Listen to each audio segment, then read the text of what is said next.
Ladies and gentlemen, I am Melvin Banks. And this is Ito. And we are The Carbonation Conversation, reviewing Archive 81, Episode 4, Spirit Receivers. And if you are liking our reviews, and if you're liking the music in the background, as far as the audio editing and music production, our logos, our intros, exits, all that good stuff, don't ever hesitate to contact MoBeats89 in the description below and on all platforms. And as always, we're going to continue to talk to you about Mo's collaboration with Uran Kabashi. That is their video game hip-hop theme infused mixtape, Smashing Buttons 2. Definitely check that out. How you doing, Ito? I'm alright. You alright on this cold ass Chicago day, you know, late March and shit, mid to late March anyway. A little hungover, but yeah. Okay, all right. Well, hopefully this happy new beer will do that well. I feel like that's what I need right now. All right. So we got some Hacker-Shore today. I don't really know much about it. The German beer. It is. Yeah, made in Munich. Like the movie. Yeah. Okay. It says basically Hacker-Shore goes back to 1417 and even plays a leading role in the foundation of Oktoberfest. Oh, holy shit. When Prince Ludwig I of Bavaria asked them to brew a special beer for his wedding in 1810. Oh, okay. So we drinking that wedding single beer, huh? Oh, yeah. Okay. Happy New Beer. Happy New Beer.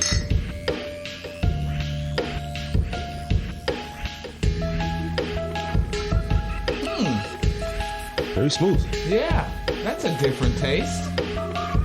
I wish I had more, connoisseur knowledge to describe it. Yeah, but it's definitely really good. It's just a different, I can't describe it. Yeah, it's just funny how they describe it as full flavored and uniquely refreshing. Which is like, yeah. Yeah, it is definitely, full of flavor. That is very true. I wish I could, maybe I need to watch a couple of fucking YouTube videos, like the hint of the nut is fantastic.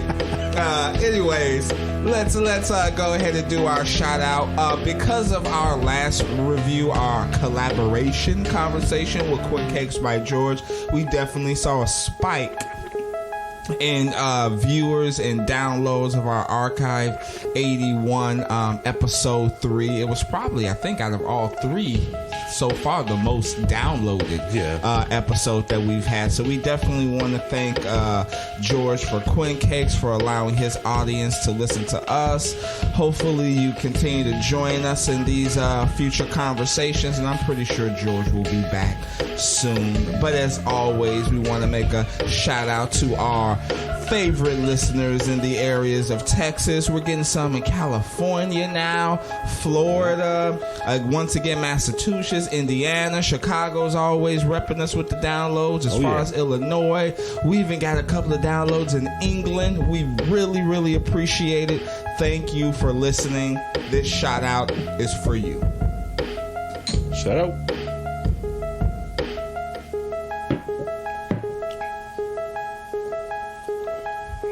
Oh, that was smooth. What is that, rum?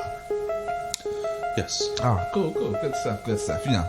Hey, you're Puerto Rican and I'm a guy that likes rum. It's just a great combination. You know what I mean? Oh yeah. So, the last we saw episode 3, how did it end? Do we remember that? Yeah, it ended with Cassandra reaching through the screen and grabbing Dan. Exactly. And it does open like that, but before that we actually get it's like a what it is it's actually, is it The Circle? Is it the pilot show that didn't air about, because basically it's like an interview, it's like kind of like a documentary on the first Spirit Receivers.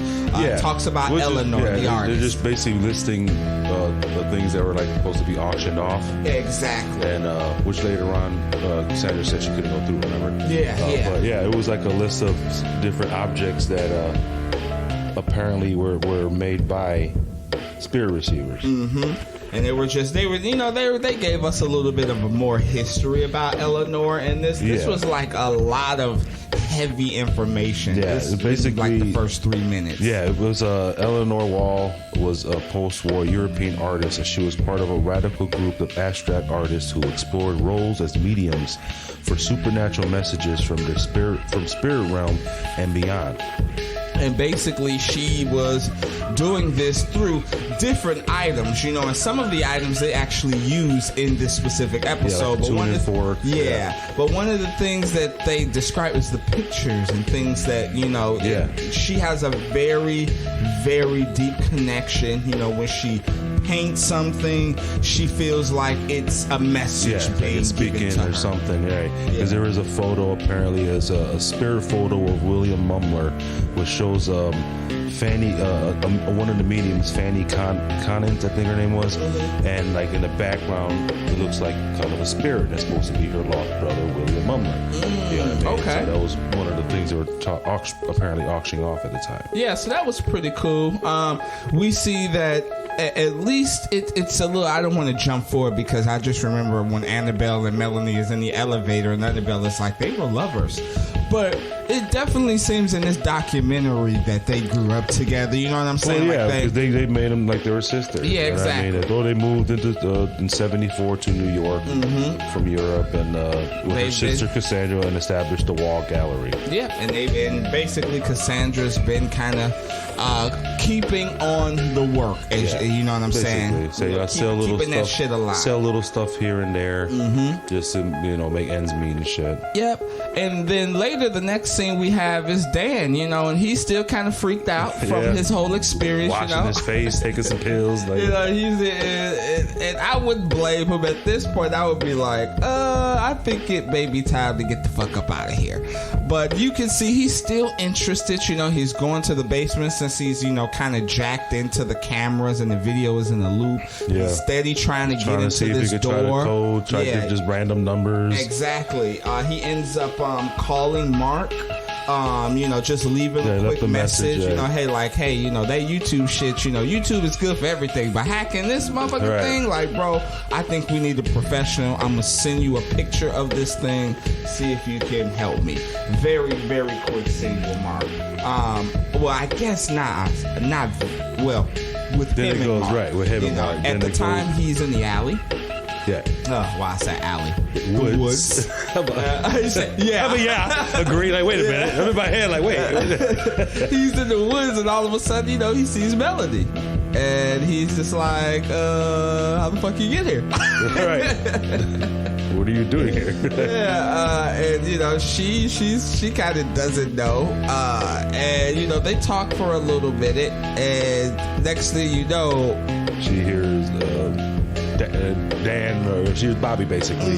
And Bobby, apparently he's been out there in a trance he snaps out of it, day. and you even see it snaps out of it. It's dark all of a sudden. Yeah. Like, even you watching, we're like, what the hell? Exactly. So that's some pretty, he's losing time. That's pretty significant. Bobby tells him that, you're just staring like into the abyss, basically. Exactly. And he goes back and he immediately gets a call from Virgil talking about how he was a paper boy on his paper route. He was always on time. I was just like, dude, you don't have to tell me the story. You could have just asked me what happened. Like, where you been, motherfucker? Right.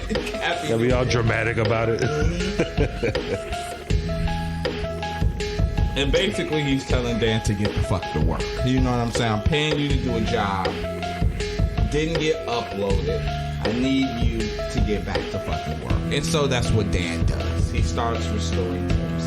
And this is where we have a conversation between Melanie and Jess. Melanie is in Jess's room. This is, again, remember last episode, they were trying to do an exorcism on her, so she's just kind of checking on Jess. Yeah. But it is... They got a bunch of little things to get by her to make her feel exactly better. And it is very interesting. I really wanted to go back and to write these specific things down in detail, but I really didn't have a chance. I was a little busy.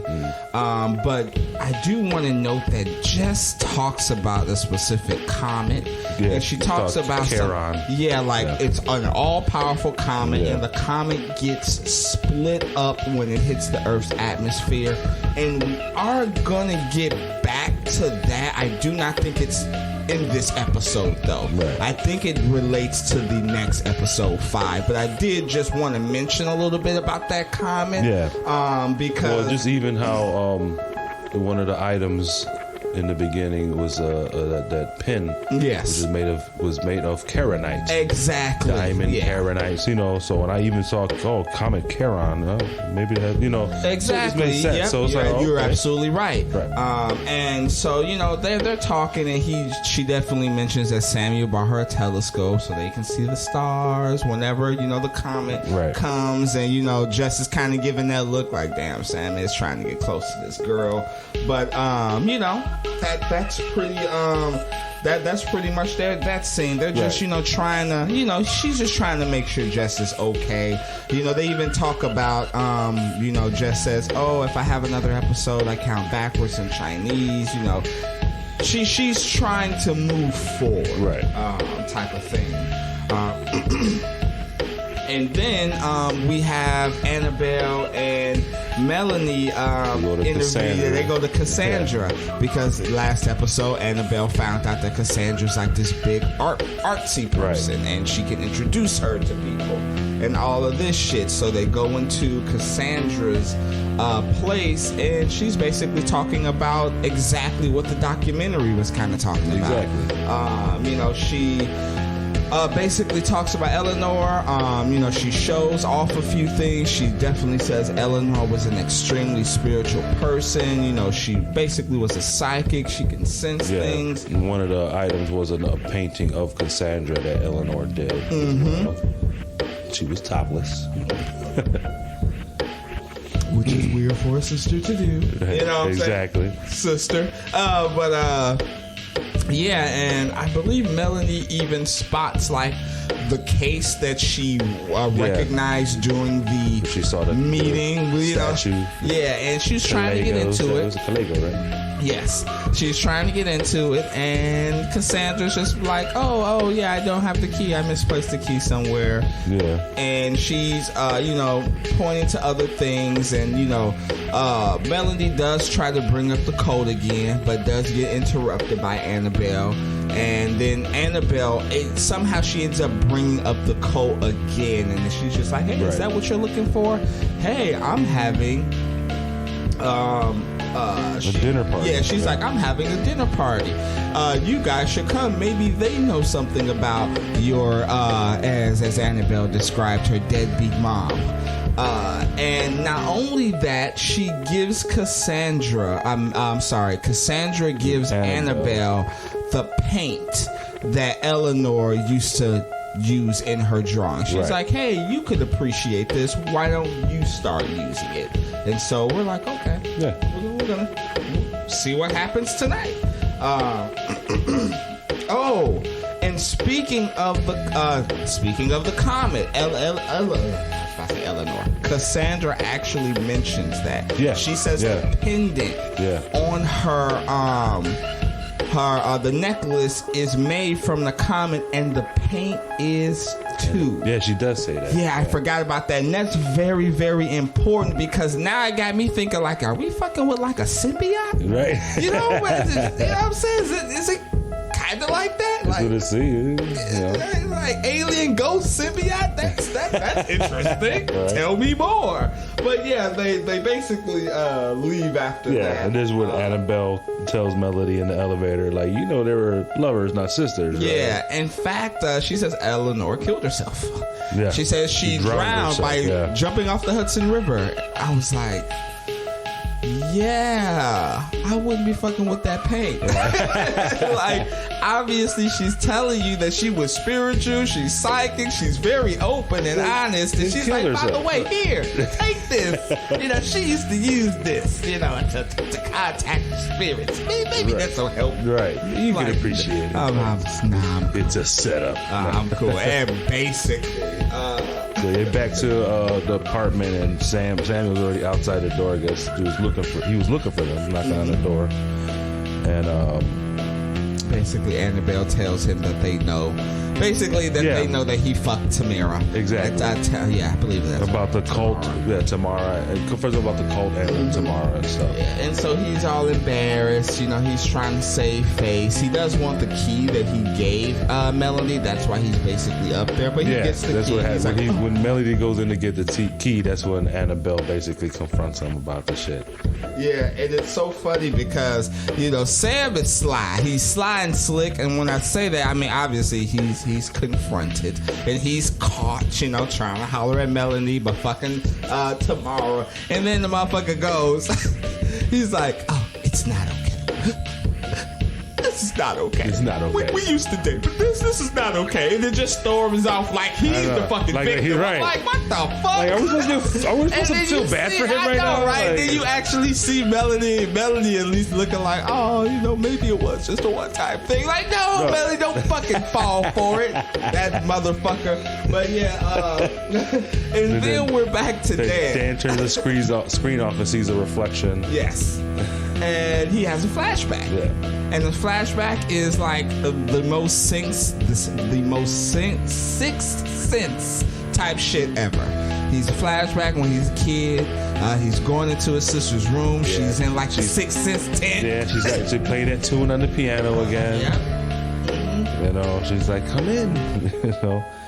And what's so interesting about this scene is she describes Steven way different than what we're actually seeing. Mm-hmm. She describes him as believing in ghosts, telling her that they just need your help, that they're lost. You know what I'm saying? The Steven that we've seen so far ain't about that life. Right. Like, he has not shown us that part of him yet. Exactly.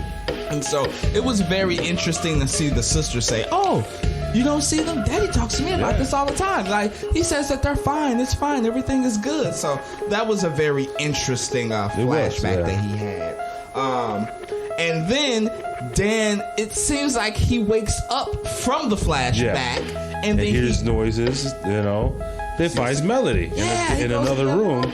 And she's reading some shit notebook about that she demonic found, possession, about somebody defending people in court about demonic possession, and they ended up like whooping somebody's ass. Like, they ended up assaulting somebody so bad, but they needed a specific type of person to come in to be like, no, that person was possessed. I was like, huh.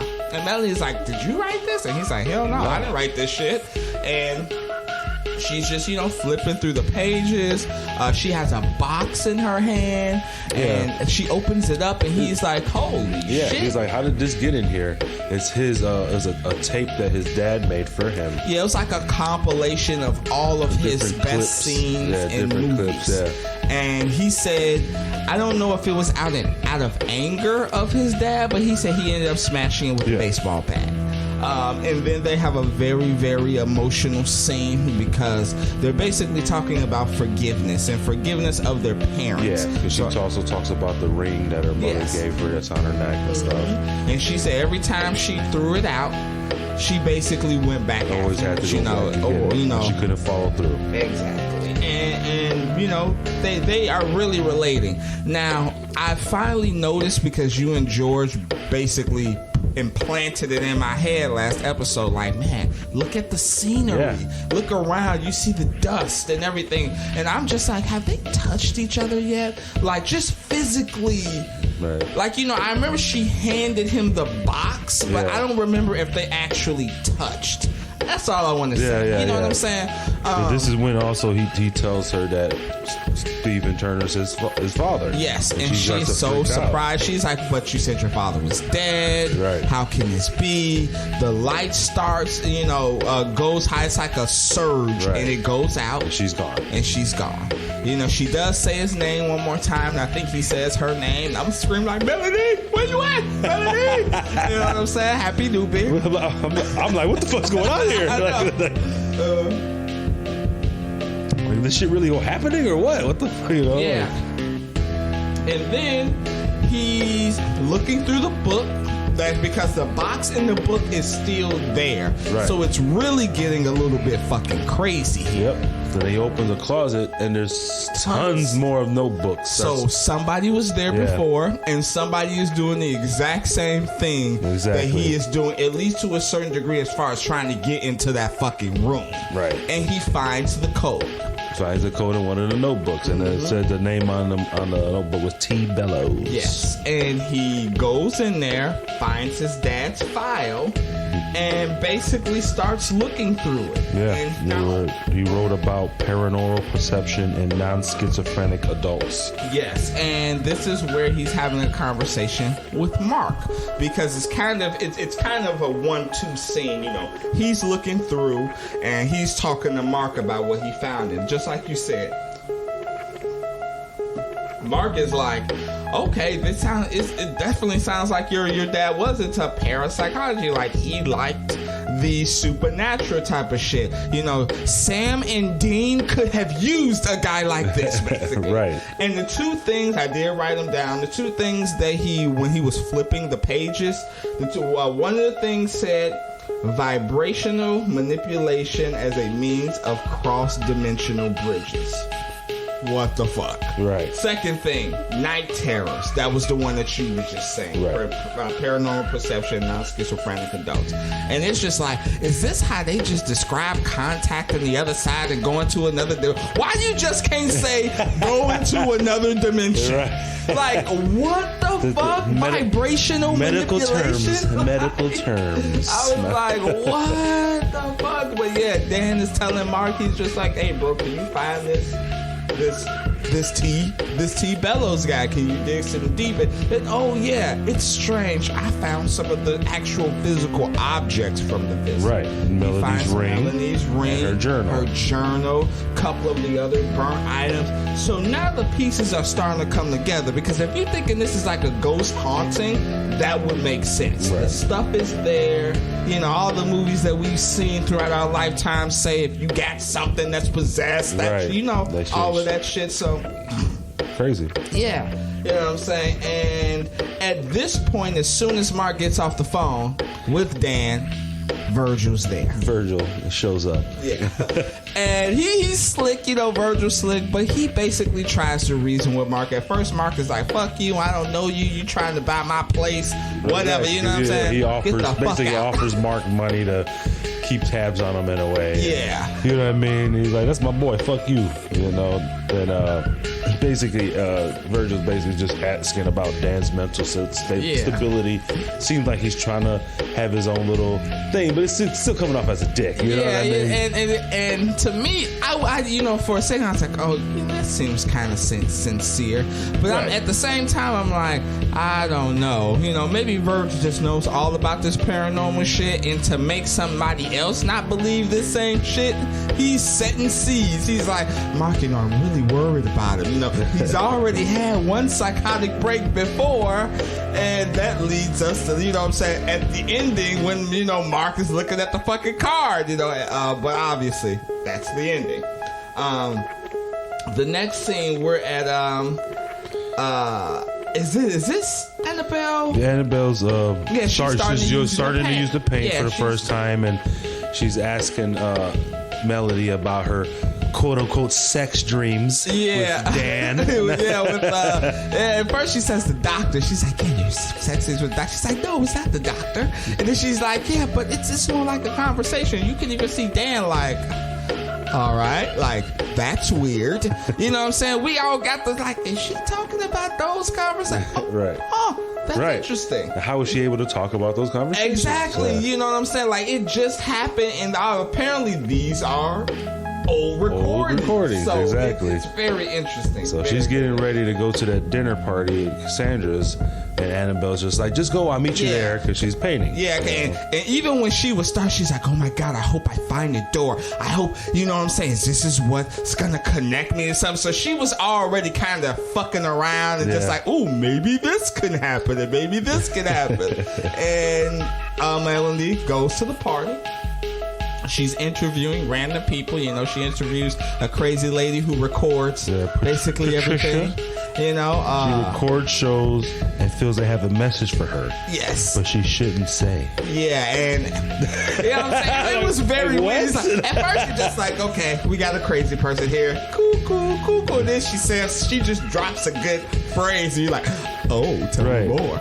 She's like, do you know about anything about Julia? And Patricia responds with, Port Charles?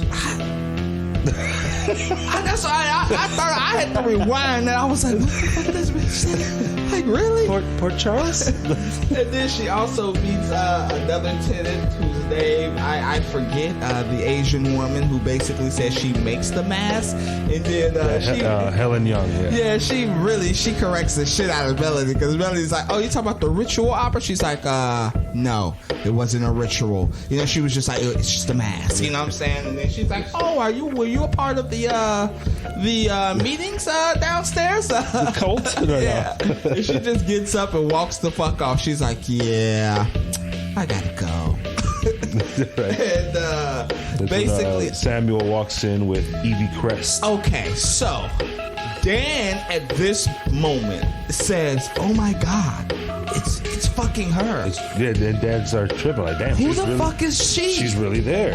Apparently, there's an actress at that time. Yeah. I was like, should I know this person? Yeah. That's how I was feeling. I was like, damn, did something sneak past me the last couple of episodes? No, it was just that she's supposed to be a well-known actress. Okay, and cool, he recognized that. All right, cool. Now, what the hell is she doing in these? Like, just like, what the hell is she doing here in this Viscera, in these tapes that I'm watching? You know. And while and Sam, looking like he I put that in my notes too. And Dan's tripping. Yeah. And then just to make it smile. Yeah, and it's so funny because when she comes in and Sam's like, look who I found out. Sam like, Yes, I don't believe you, Sam. You already hit that. I already know he's taking her coat off and everything. You know what I'm saying? Even Tamara kind of giving him the side out like, okay, this motherfucker. I'm just like, damn. I'm Samuel, my dude. Jesus. And I will say also, so that's what apparently the whole dinner party was for her, because she bought 2 of Cassandra's paintings. Okay. Didn't catch that. And I will say, while Evie's get introduced to everybody, Melody tries to sneak off. She grabs what she think is the key to the box. And I will just say, like, I don't even think she thought it was a key. I think she was actually just trying to pry it open with something. It wasn't even a key. Okay. I thought it was a screwdriver or something. And Sam catches her for the second time. He's just like, you do this shit often? Right. Because I'm just like, damn, Melanie, you are a horrible, thief, cat burglar. I mean, Jesus. And turns out he has the key. Opens it up, and she sees the statue, the sculpture. And it's strange because Cassandra goes over there and she's like, self-portrait. Yeah, because it wasn't the same statue, of course. Oh, okay. Because for a split second there, I thought that. Well, I was like, okay, that's not the same one. But and then at another side, I was like, is it? Was it always Eleanor? No, they switched it out. Okay, good shit. And so they go over. They're talking about, they're having dinner. It seems like a nice dinner. Evie's father was a movie director, Crest. right? Was a director, movie maker, and they were talking about his movie The Circle, which apparently was inspired by a snuff film of a ritual sacrifice. Yeah, so apparently it didn't get made, and that's why I thought it was like a pilot to what we were watching in the beginning. That's what I thought we were watching, was this that didn't come out. Right. And all of a sudden, Cassandra is so interested. She's like, oh, the dad, he was in a place full of, very rich people, him and his wife, and then they put them all in masks. It's very Eyes Wide Shut-ish, you know what I'm saying? Took them down, like you said, showed them this film. They didn't think it was real, but it was very graphic. Cassandra is very, very interested in this. She's just like, do he know who were there? Does he have a copy of the You don't get a copy of the tape? Exactly. She is so fucking interested in this. And Tamara, as they're talking about Evie's dad, Tamara mentions the fact just randomly, just fucking random. Didn't your dad kill himself? Did your dad kill himself? Yeah, like, and, damn, even, bitch. and even Helen was just like, Jesus fucking Tamara, fuck. And then Evie kind of breaks down a little bit. She says, yeah, he did kill himself. That's what they say, but I just don't see it. Yeah. And that is when Cassandra ass says, well, Beatrice can reach the other side. I swear, there is two types of people I hate, and they were both in this scene. First one, Tamara. Just like no filter ass motherfucker. Right. Like, really? You just gonna say that? And then Cassandra. Motherfuckers who volunteer other people to do something. Oh, Eno can take you. He has a car. Well, yeah. You know what I'm saying? We at a party and they're like, damn, we need a beer run. Oh, I go, Eno can take, his gas tank is full. He can go take you to Jewel. As the scene goes on, you catch that this is all a setup. Yes. This is what they want to happen. They wanted her to come. They wanted her to reach the father because she's so interested in that snuff film from when you noticed. So that's what they do. The Beatrice reaches out to reach the father. Mm-hmm. Then they start ask something ask something he will know. Yeah, she mentioned like a birthday in the book, and he tells her like some of the quotes from the book, so she really knows it's him. She's extremely emotional, and then here comes Cassandra. They start forcing her to ask questions basically about the snuff film.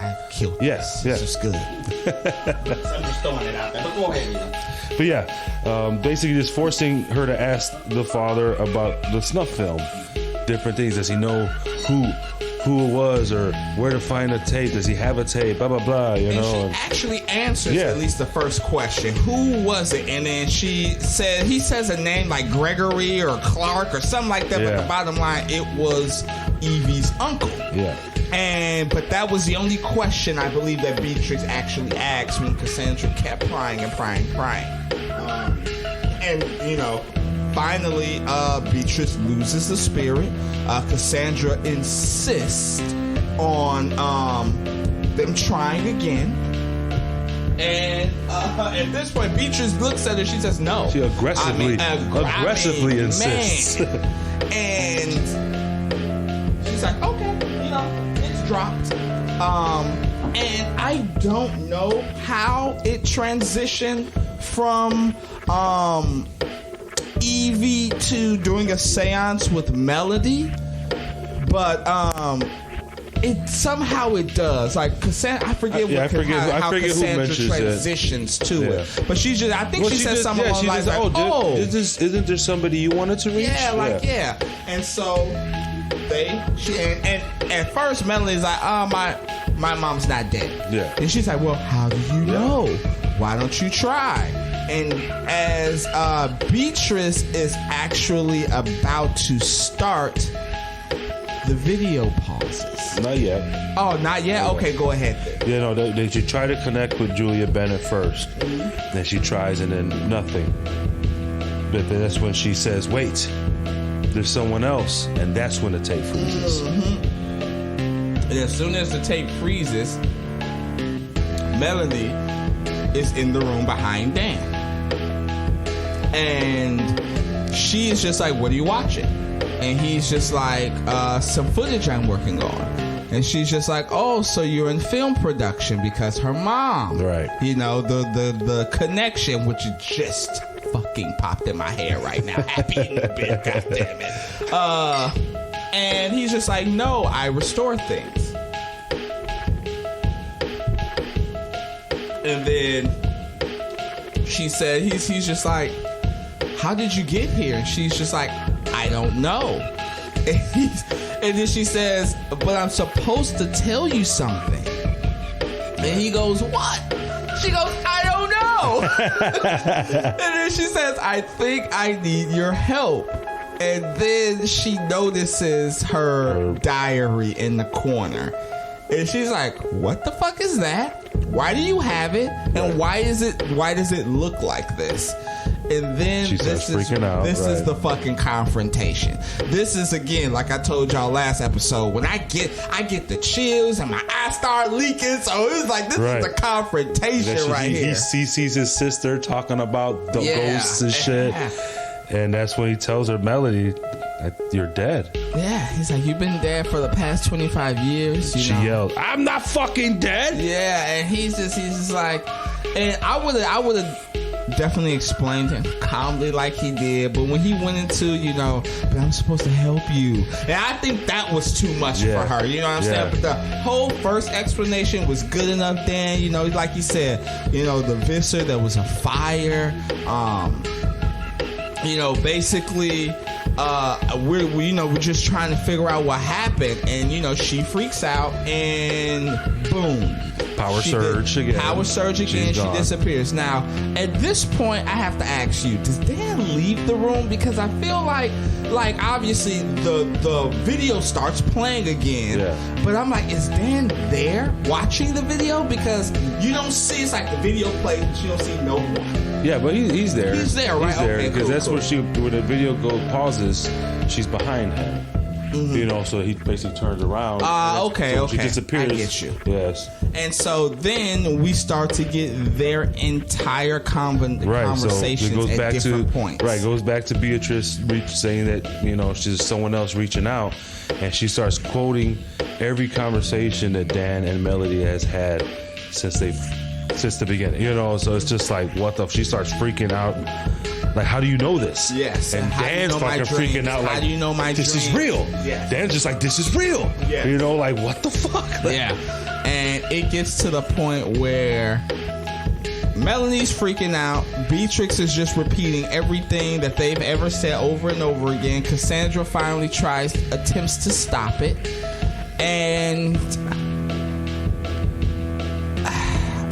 she just screams. Yes. And just starts clawing her own face. Yeah, it's as if, she did see the connection between Dan and Melanie, but it also seems that there's something else there that made her. There's something. What I'm saying? Exactly. There's something else between the bridge that's connecting Dan and Melanie. Of course. And she almost didn't took her. Exactly. Like, damn. Like the first couple of scratches was like, okay, can we stop Beatrice? And then the final, bro, like Melanie's still freaking out. The ambulance is taking her down.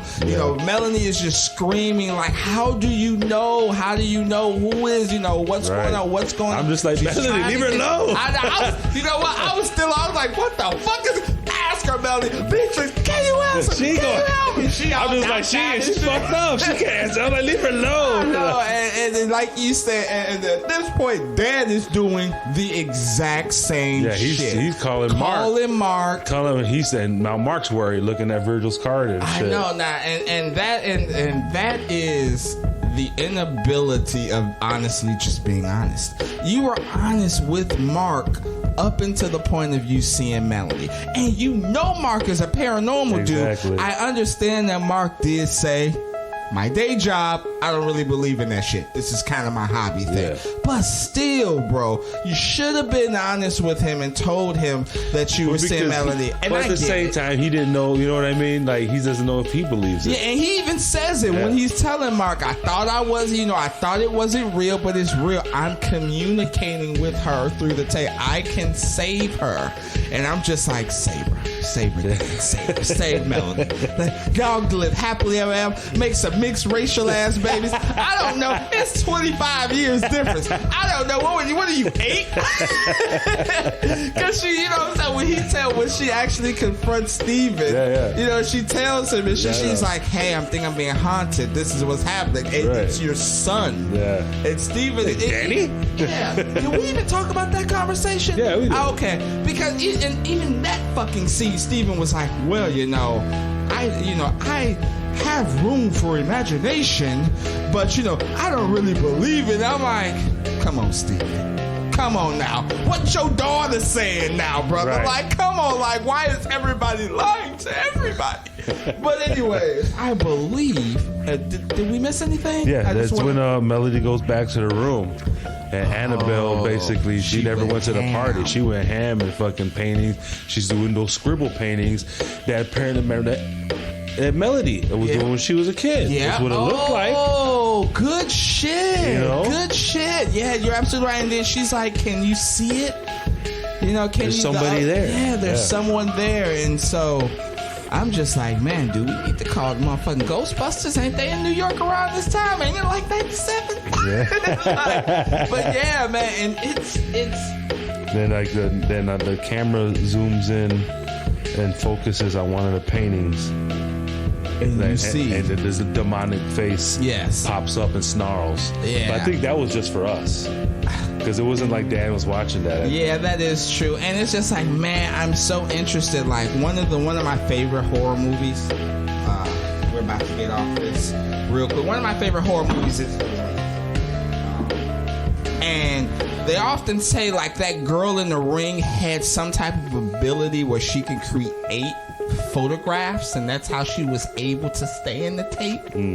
You know what I'm saying? And so I'm thinking, you know, some shit like this, and I love those interesting, very complex, you know what I'm saying? Because it's like a haunted tape. You know what I'm saying? Like, we've established haunted items. You know what I'm saying? It seems like we've accepted that shit. But it's like a whole film haunted? Like, what about a haunted cell phone?